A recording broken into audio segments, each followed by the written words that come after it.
Nabi juga membaca subhana dzil jabaruti wal malakuti wal kibriyai wal azamah. Subhana dzil jabaruti wal malakuti wal kibriyai wal azamah. Ini sebenarnya wirid ini, Bu. Wirid kalau orang mau nyalek gitu, nyalek ya. Mau nyalek, mau nyalon wali kota, nyalon gubernur gitu. Ini wiridnya nih. Cuman orang tuh suka lupa sih, Bu ya. Belum jadi wirid aja kerjaannya. Belum jadi, Bu, masih masa pencalokan baca ayat kursi 1000 kali. Ayat kursi 1000 kali. Begitu jadi, ayatnya hilang, tinggal kursinya. Itu sifat manusia itu begitu. Kalau sudah duduk lupa berdiri. Kalau sudah naik lupa turun. Kalau sudah maju lupa mundur. 4 madhab ya. Imam Hanafi, Imam Malik, Imam Asy-Syafi'i, Imam Ahmad ibnu Hanbal atau Imam Hambali sepakat bacaan rukuk yang paling dianjurkan oleh semua mazhab adalah subhana rabbiyal azim. Segitu. Atau subhana rabbiyal azimi wa bihamdih. Dibaca 3 kali. Ini 4 madhab. Menganjurkan itu 4 madhab. Bacaan yang paling populer baik di kalangan para ulama maupun di kalangan umat Islam adalah subhana rabbiyal azimi wa bihamdih. Berikut ini sifat sholat Nabi, fasal penjelasan tata cara ruku. Ruku itu rukun sholat. Rukunnya ruku' dan tumakninah. Jadi kalau orang ruku' tidak tumakninah, maka sholatnya tidak sah. Adapun sifat tata cara kaifiyat ruku' itu yakni bertakbir dan mengangkat tangan.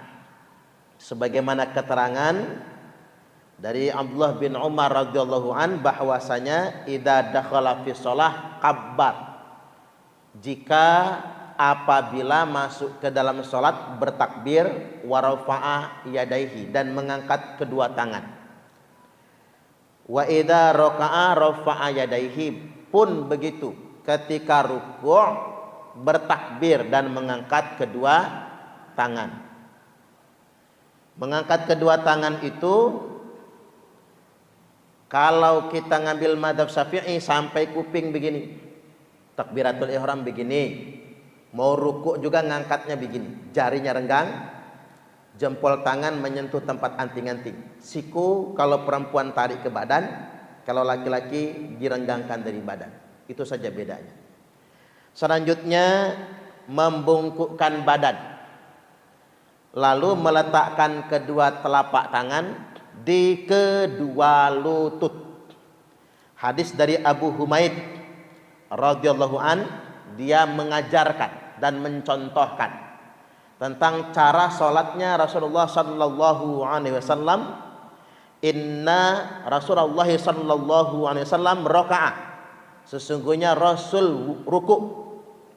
Fa wada'a yadayhi ala rukbatayhi, beliau meletakkan kedua telapak tangannya di kedua lututnya. Ka'annahu qabidun alaihima, seolah-olah kedua telapak tangan itu mencengkram kedua lututnya.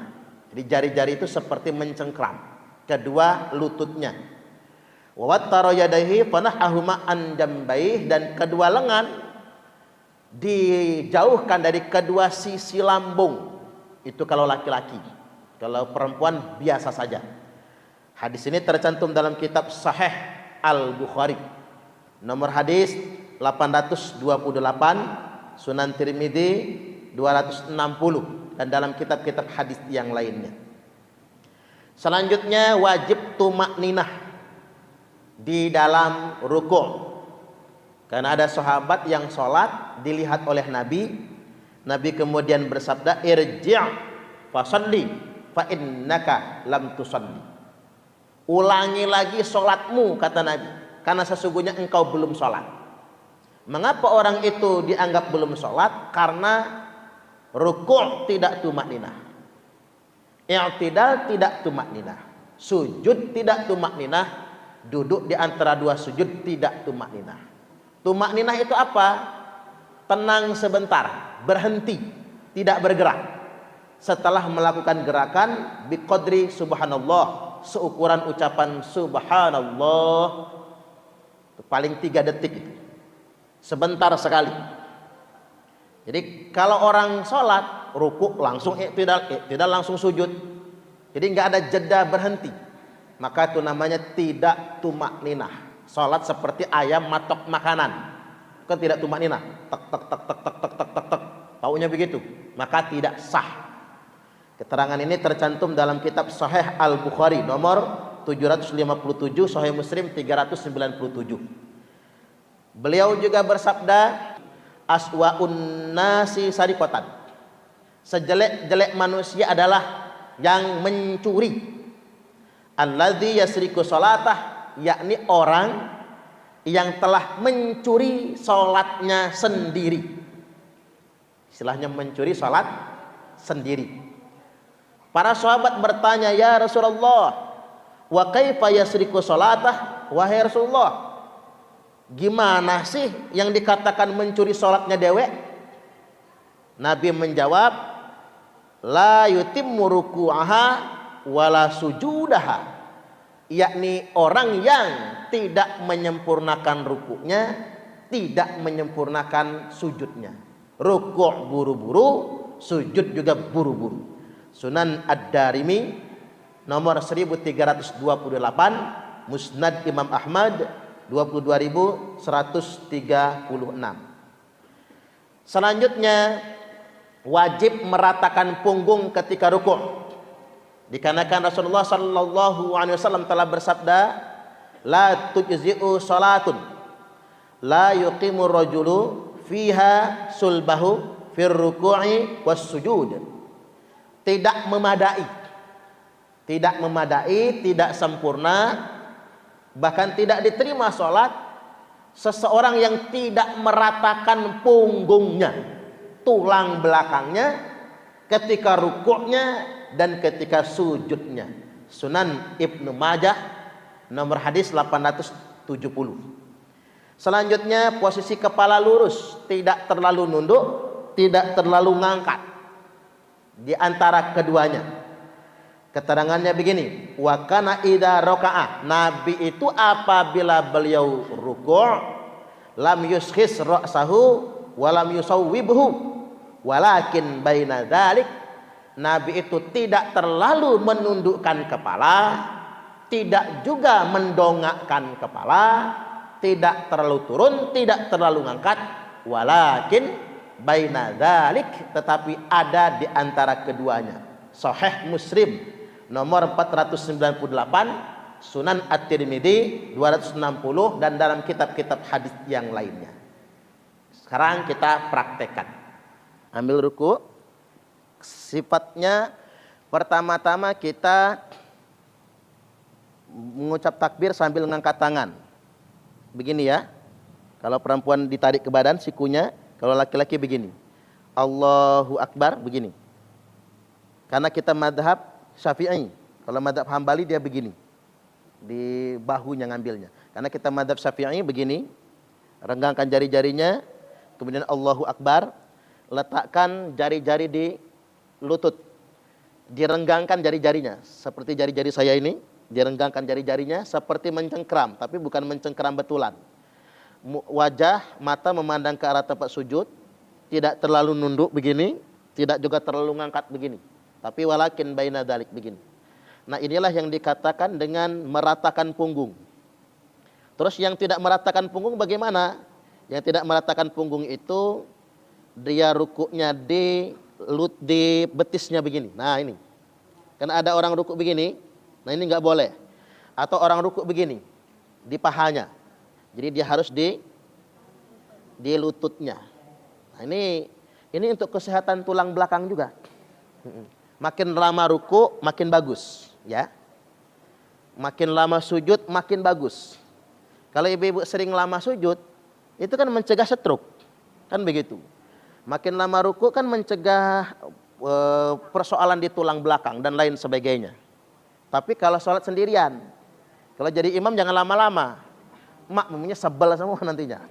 Itu buat yang sholat sendirian. Tergambar ya.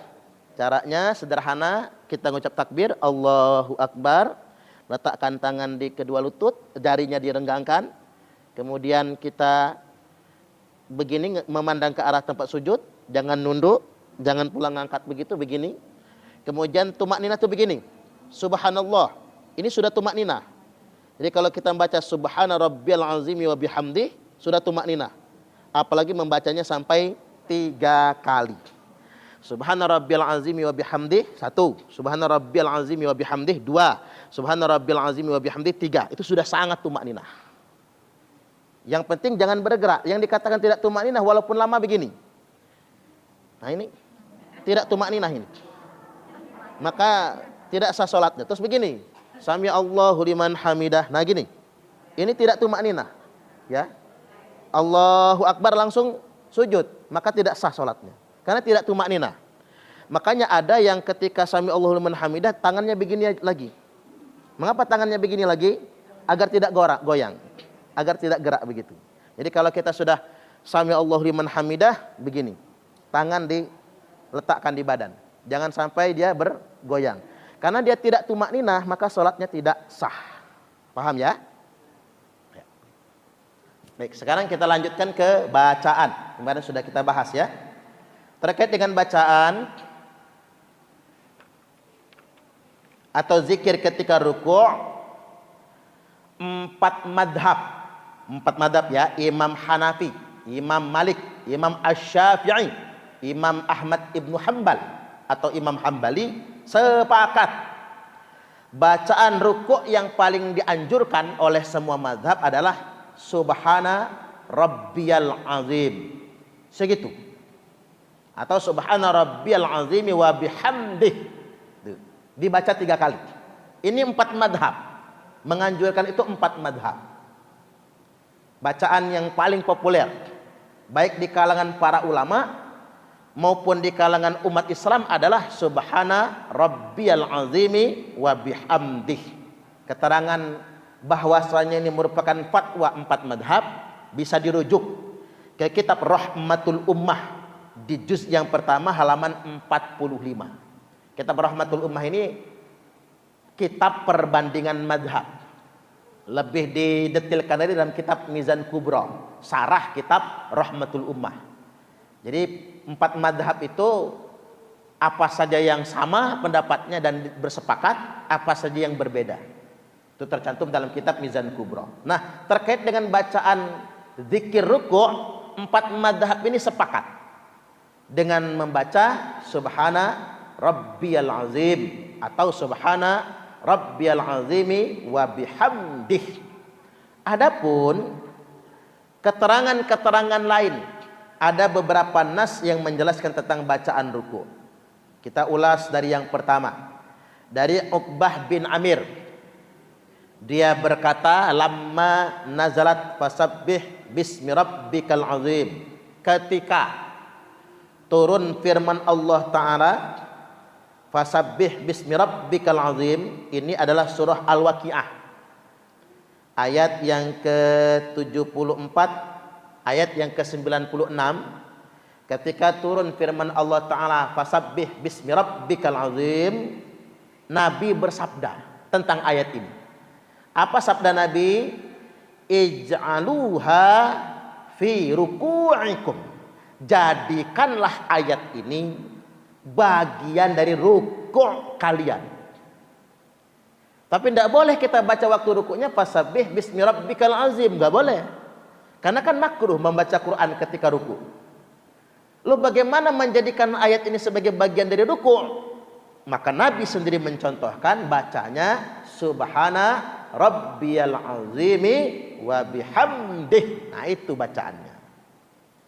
Jadi keterangan ini dengan sanad yang jayyid, yang pakai wa bihamdih tercantum dalam kitab Sunan Abi Dawud nomor 869 Ibnu Majah 887, Musnad Imam Ahmad 16961, Sunan Ad-Darimi 1305. Ini yang pakai wa bihamdi. Yang subhana rabbil azim saja tercantum dalam kitab Sahih Muslim nomor 772, Sunan At-Tirmidzi 262, dan dalam kitab-kitab hadis yang lain. Jadi boleh subhana rabbiyal azim saja boleh, atau subhana rabbiyal azimi wa bihamdih. Yang kedua, dari Aisyah Ummul Mukminin radhiyallahu anha, dia mengatakan Nabi banyak membaca di dalam rukuknya dengan kalimat subhanakallahumma rabbana wa bihamdika allahumma ghfirli. Nah, ini bacaan kedua. Jadi kita boleh membaca ini subhanakallahumma rabbana wa bihamdika allahumma ghfirli, tapi sekali. Kalau yang subhana rabbil azim tadi 3 kali, tapi kalau yang ini bacanya sekali ketika ruku. Hadis ini tercantum dalam kitab Sahih Al-Bukhari nomor hadis 4967, Sahih Muslim 484, kemudian dalam kitab-kitab hadis yang lainnya. 2 dapat ya. Yang ketiga, Nabi juga membaca Allahumma laka raka'tu wa bika amantu wa laka aslamtu anta rabbi khasha'a laka sam'i wa basari wa mukhi wa azmi wa asabi wa mastaqulat bihi qadami lillahi rabbil alamin. Kalau hafal boleh mengamalkan. Kalau saya enggak, saya hafal ini. Kalau ibu-ibu ini susah mau ngapal, Bu. Karena ibu-ibu ini yang dipikir Tupperware kan, cicilan dan lain sebagainya. Enggak apa-apa. Yang ngapal itu kan anak-anak yang lancar.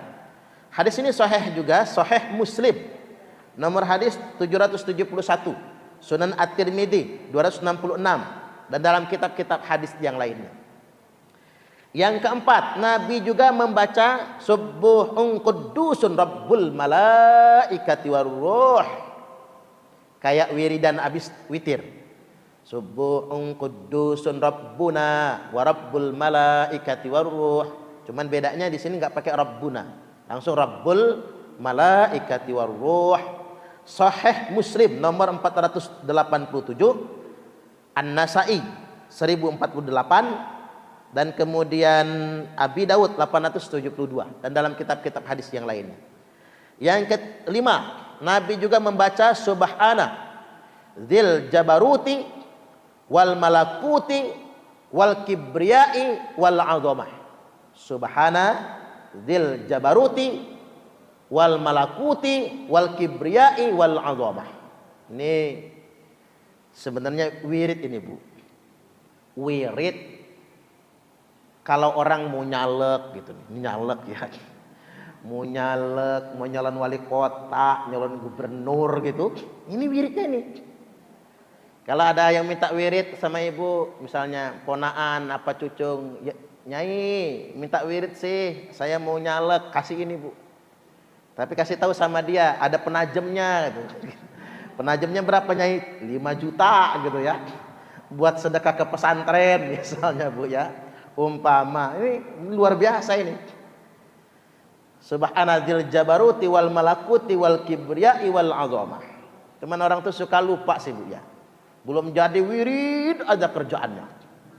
Belum jadi, Bu, masih masa pencalokan baca ayat kursi 1000 kali. Ayat kursi 1000 kali. Begitu jadi ayatnya hilang, tinggal kursinya. Itu sifat manusia itu begitu. Kalau sudah duduk lupa berdiri. Kalau sudah naik lupa turun. Kalau sudah maju lupa mundur. Itu memang sifat manusia. Enggak ada puasnya dengan urusan dunia itu.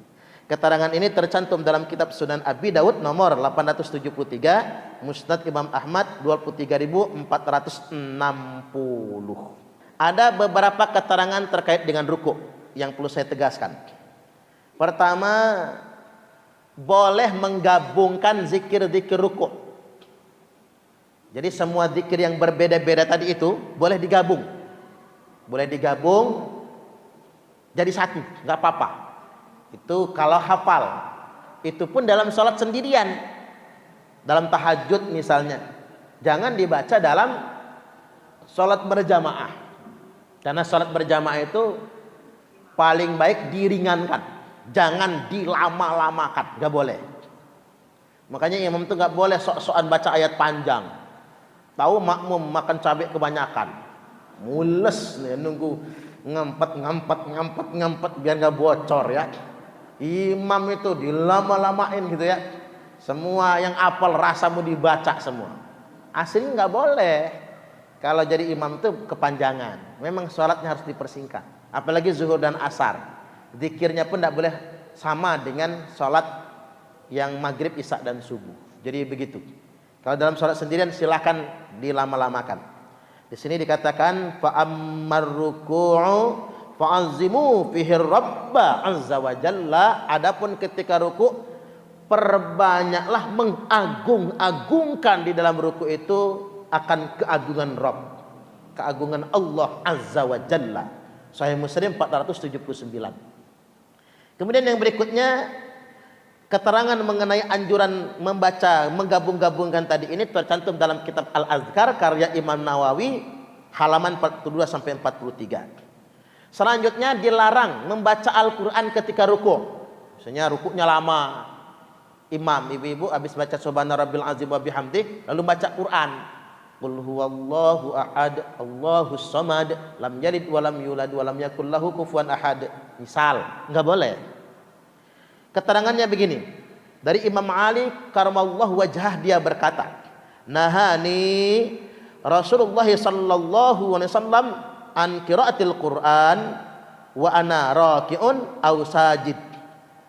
Telah melarang aku Rasulullah SAW dari membaca Al-Quran, sedangkan aku dalam keadaan ruku' dan dalam keadaan sujud. Sahih Muslim nomor 480, At-Tirmidzi 264. Hadis yang kedua, yang tadi kan Imam Ali nyebut, yang ini Nabi bersabda, "Ala wa inni nuhitu an aqra'al Qur'ana raki'an au sajidan." Ketahuilah, kata Nabi, sesungguhnya aku dilarang oleh Allah. Aku dilarang oleh Allah hendak ketika membaca Al-Quran saat rukuk dan sujud. Jadi enggak boleh. Sahih Muslim nomor 479. Jadi ketika rukuk dan sujud, rukuk mengagungkan Allah, sujud meninggikan Allah azza wa jalla. Wallahu subhanahu wa ta'ala a'lamu bissawab. Baik, silahkan pertanyaan, bebas. Boleh perkara yang lain. Silahkan.